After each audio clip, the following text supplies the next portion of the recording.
Bueno, estamos en el episodio número 39, charlando con el licenciado Giuliano, y es el octavo en la saga de lo que es la historia de la deuda. Hemos agregado un cuarto capítulo a la etapa del menemismo, dado la gravedad que tiene el plan Brady y la incidencia que tiene en este proceso nefasto de lo que es la volatilización del acreedor, en este pasaje al anonimato del acreedor, en los que son los tenedores de la deuda pública. No, Héctor. porque te aclaro, ya lo hemos hablado, Santiago. La deuda fue contraída, sí, pueden figurar una decena, pero había una decena de grandes bancos que eran los que controlaban la deuda.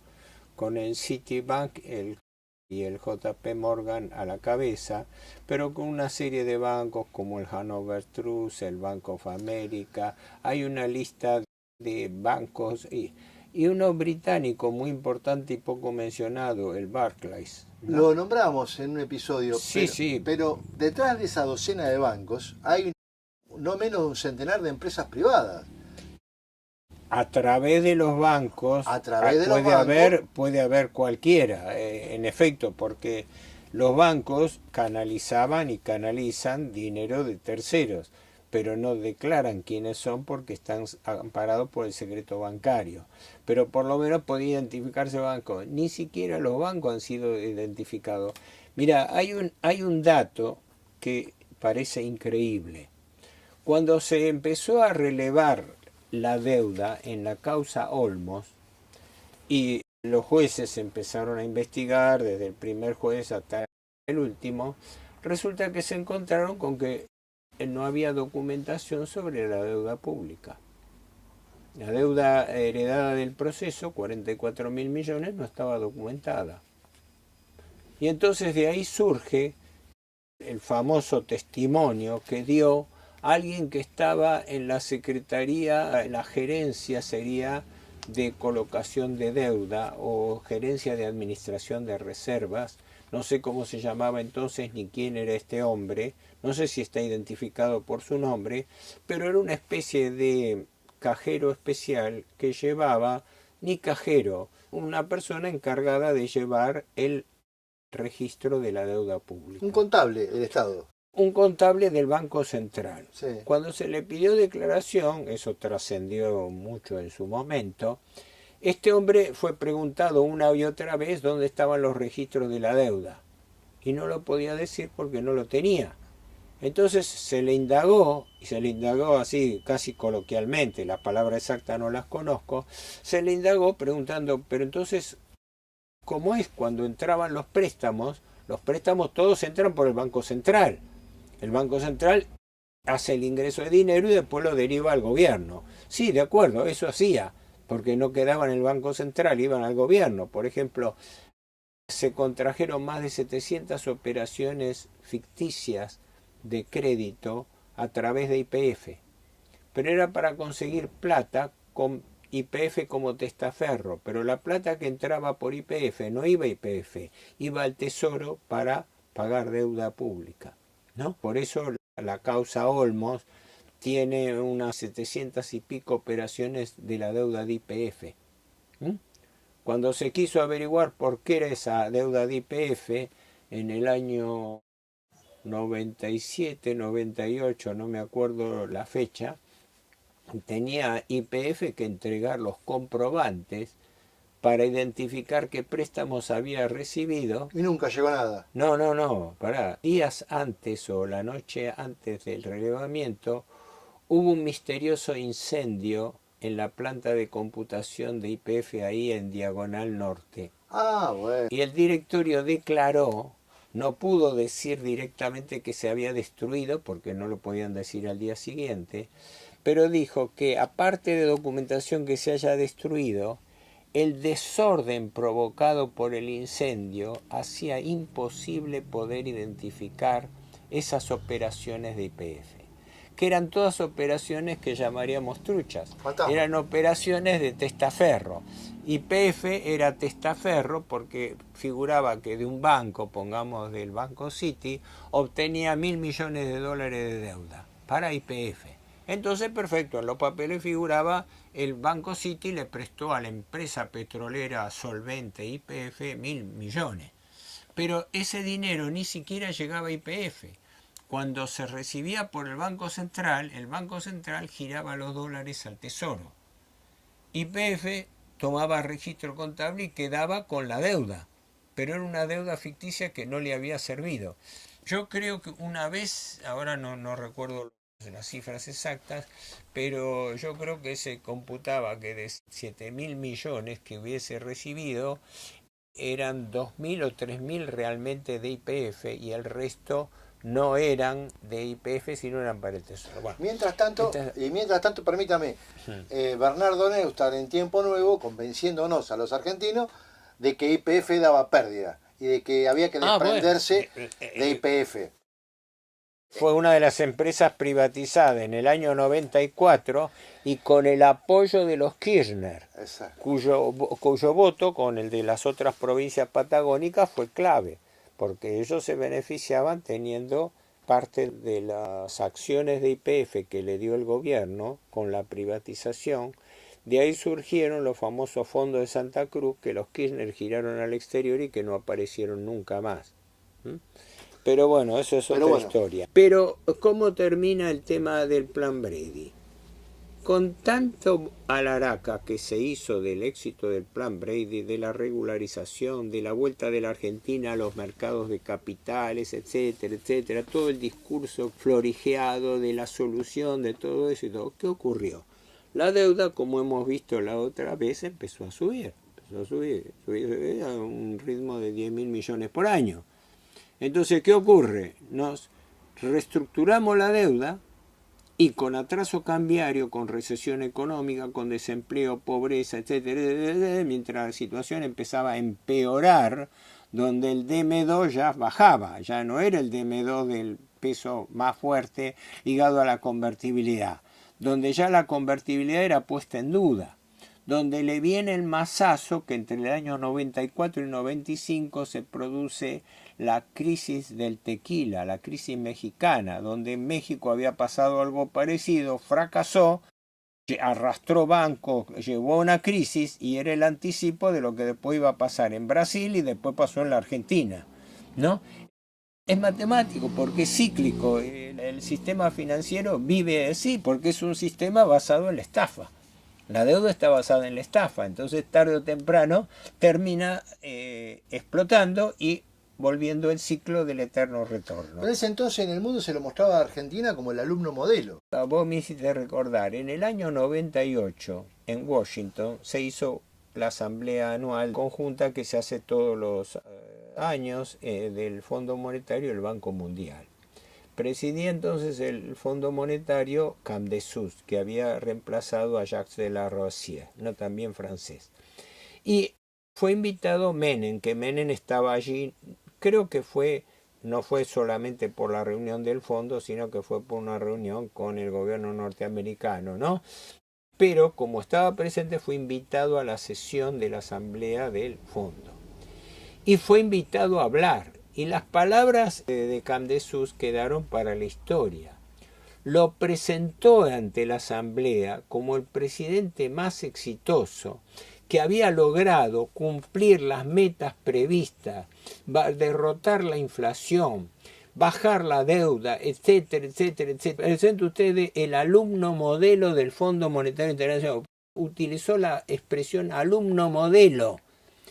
Y paradójicamente, tengo registrado por allí, lo había levantado, el informe país anual que hacía el fondo para el mismo año 98, mientras el director gerente lo estaba elogiando y ponderando a Menem como modelo, el informe país de la Argentina para el 98 estaba expresando las dudas sobre la peligrosa situación de solvencia de la Argentina, de que ya en el 98 no daban los números.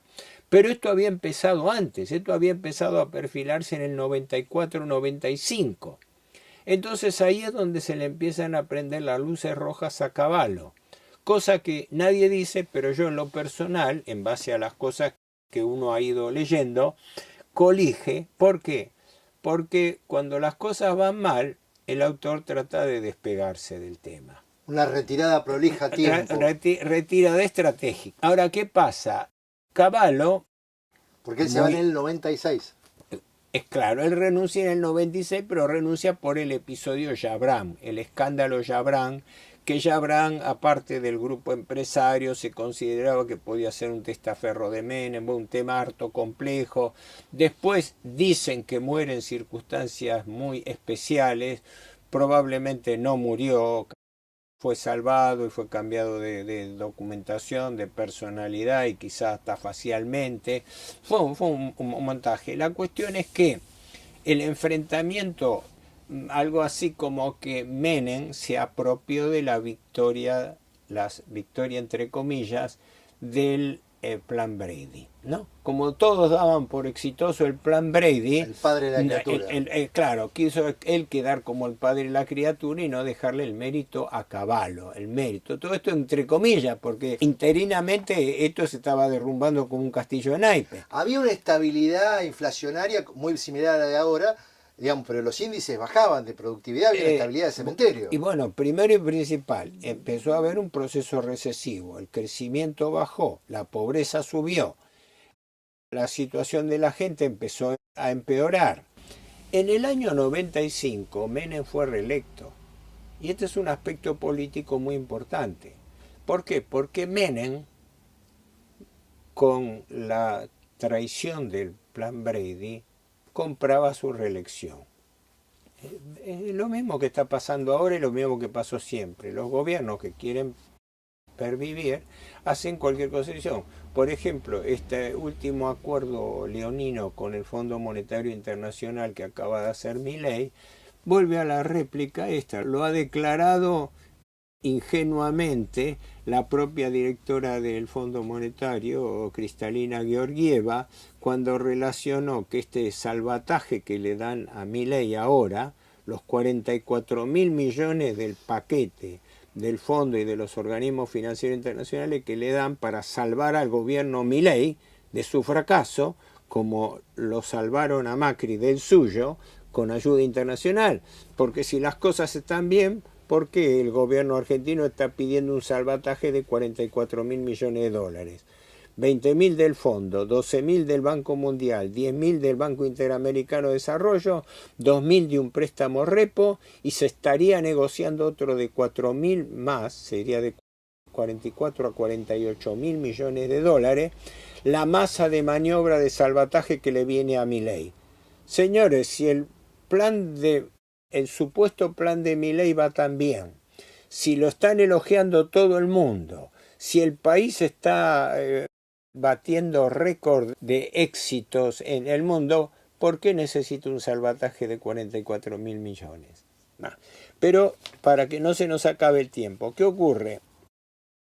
Esto es producto de uno de los contubernios más degradados que hay en la Argentina, el Pacto de Olivos entre Menem y Alfonsín, donde pactan una serie de condiciones, pero la principal es que Alfonsín acepta la reelección de Menem en el 95, que no se podría haber dado. Y a cambio, Menem le reconoce a Alfonsín la partidocracia del Senado, el tercer Senado. El tercer Senado. Lo cual es un absurdo. El Senado no tiene que tener una representación partidocrática. Tendría que tener un senador por provincia, punto. Ni siquiera dos, un senador por provincia, porque el senador es el representante de la provincia. Entonces no puede tener tres tipos porque son de distintos partidos políticos. Han metido la partidocracia dentro del Senado. Ahora, todo eso... Menem logra ser reelegido, efectivamente. Existe el voto cuota. Claro, ¿y por qué logra ser... si uno entra a revisar, gracias a la maniobra de Bordón, que Bordón es uno de los que hizo lo mismo, después Labaña hace lo mismo para favorecer a Kirchner, ¿no? Bordón, que había sido, bueno, primero gobernador de Mendoza, después embajador creo que en Chile, así, se da vuelta y aparece como candidato opositor a Menem. ¿Pero para qué candidato opositor a Menem? Porque el tercer candidato divide el voto opositor. Entonces lo que le frustró es la victoria a Masachesi, porque si no la opinión ya estaba movida contra Menem. Pero bueno, dejemos de lado también había un voto lástima que había fallecido el hijo, ¿no? Hubo varios factores, seguían cacareando del éxito del plan Brady, seguían como ahora. El discurso no había. El que no entiende el proceso menemista no entiende lo que está pasando ahora. Hasta podríamos decir que las extravagancias de Menem son copiadas, nada más que para el año 2025, por un Milei. Ejemplo, las patillas de Menem, la melena de Menem con el despeinado de Milei. No sé, podríamos llevarlo. Sí, los parecidos son tantos que asustan. Y la necedad también, y hay gente que lo compra y lo cree de que este es un gobierno exitoso, cuando es un cúmulo de fracasos. Entonces, ¿qué ocurre? Todo esto se dio en un contexto que ya nos excede y que no vamos a poder tocar ahora, pero todo esto se da en un contexto de entrega y dependencia internacional que pega un salto cualitativo negativo, ¿no? Que es la entrega y la dependencia y la serie de maniobras que fueron cumplidas para poner a la Argentina como siervo de la Alianza Atlántica y en particular de los intereses del Estado norteamericano. Concretamente, esto empieza con Cavallo canciller, que firma el primer tratado bilateral de inversiones, que es con Gran Bretaña en el año 89, al cual después siguen unas 40, 50 documentos equivalentes, ¿no? Que son tratados de privilegio para las inversiones extranjeras. Después, los acuerdos de Madrid 1 y 2, que son acuerdos hechos a imagen y semejanza del interés británico, consagrando la doctrina del paraguas, favorable al Foreign Office. Después, las privatizaciones. Menem mandando buques a Irak en el bloqueo del escudo. Cuando Milei adscribe incondicionalmente a la política de Estados Unidos e Israel, con el agravante que Israel y con apoyo norteamericano está llevando a cabo el genocidio en Gaza, que es el genocidio más grande del siglo XXI, impunemente y apoyado por la prensa, uno se acuerda de la miserable condición de Menem mandando 2 cañoneras a patrullar a Irak para demostrar que también estaba dispuesto al alineamiento incondicional. Después, la corrupción de mandar tropas de Naciones Unidas de cascos azules a Croacia, atrás de lo cual hubo un negociado de armas, que junto con las armas que se mandaron a Ecuador, en contra de Perú, que es un aliado histórico de la Argentina, ¿no? Y que después, para ocultar esa irregularidad, se produjo la voladura de Río Tercero. De media ciudad. ¿No? Con todos los daños que trajo. La condición de la Argentina como aliado extra-OTAN, un híbrido de dependencia. En fin, si queremos darnos manija con eso, ya directamente ya tenemos para hacer un ciclo. Pero ¿cómo termina la historia entonces en 2 palabras? El plan Brady, ya a los pocos años de firmado, ya había fracasado. En mi opinión, Cavallo renuncia por 2 razones concurrentes. Una, porque se quiere despegar a tiempo de algo que iba al fracaso y que él ya no controlaba. Y la otra, porque empieza la rivalidad con Menem, que se quería apropiar de la supuesta hazaña de haber levantado esto y de los elogios que estaba recibiendo el Fondo Monetario, pese a que esto iba al fracaso y que lo sabían, porque no es que no lo decían, lo sabían. Y consecuentemente el tema de que había que continuar el segundo mandato, que recién se acababa de lograr, pero ya el segundo mandato venía, pero también unido a gente de línea liberal, porque el que toma el frente del Ministerio de Economía era Roque Fernández, el secretario de Programación Carlos Rodríguez, gente de línea liberal del SEMA, que como antes había estado González Fraga en el Banco Central, etcétera, era gente alineada, no solamente en el caso de González Fraga, su consultora era la principal consultora de bancos extranjeros en la Argentina y el primer cliente era el Citibank. Y a Javier González Fraga lo nombran presidente del Banco Central de la Argentina. Así que con eso está dicho todo acerca de cómo fue y por qué la era dorada de los bancos, la ganancia bancaria, la bicicleta financiera, la plata dulce, el carry trade, el dólar barato, a los argentinos viajando al exterior. Fue el saqueo, fue la fuga de capitales, porque todo ese dinero que entró prestado salió por fuga de capitales. ¿Qué quiere decir? Que la Argentina duplicó su deuda para financiar la fuga de capitales, no para obras públicas, porque uno puede decir, no, pero el país creció, el país se desarrolló, el país, no, vendió su patrimonio, vendió y mal vendió la joya de la abuela, los recursos estratégicos de la nación, que llevaron décadas de malos y buenos gobiernos regulares, de acumulación, fue la destrucción realmente en cuando menos de una uno década. quiere hacer un balance no termina de sacar conclusiones porque ve una peor que la otra. Soy muy crítico de esta época y de la personalidad y de la política llevada a cabo por el presidente Menem. Y en síntesis, se desconecta Cavallo, que renuncia a los principios del 96, después de conseguido el segundo mandato. Durante el segundo mandato, Menem sostiene la situación con el ministro de Economía, Roque Fernández, que ahora ha sido propuesto, aunque no aceptó él y Carlos Rodríguez, y al revés, son críticos de Milei, y estira la situación hasta el pico que se da en el 97-98, 2 años.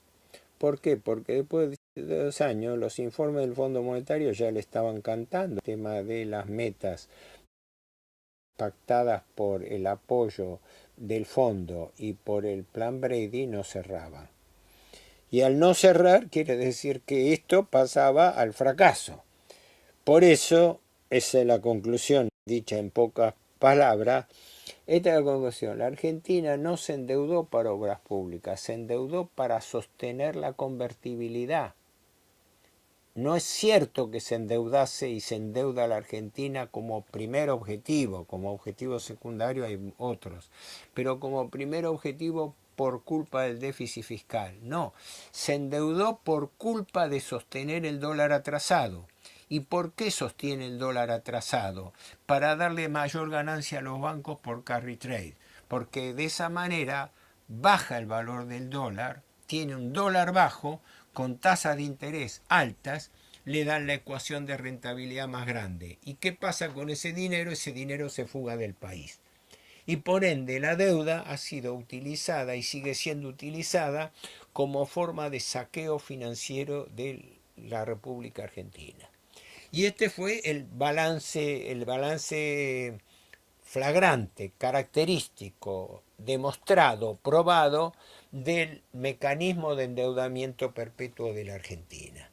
¿Y cómo termina esto? Menem, al límite de sus posibilidades, se va por la puerta grande de los elogios cuando le deja una bomba de tiempo al gobierno que lo sucede, sabiendo que ya no iba a ser reelecto y que ya su prestigio había caído ya ante la opinión pública, de tal manera que, como pasa siempre, el votante medio no vota en favor de un candidato, sino en contra del otro.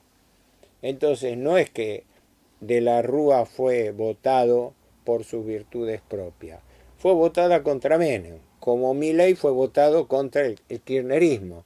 Y así el argentino medio vota por oposición, no vota por la afirmativa, por la concreta, la productiva, vota por oposición.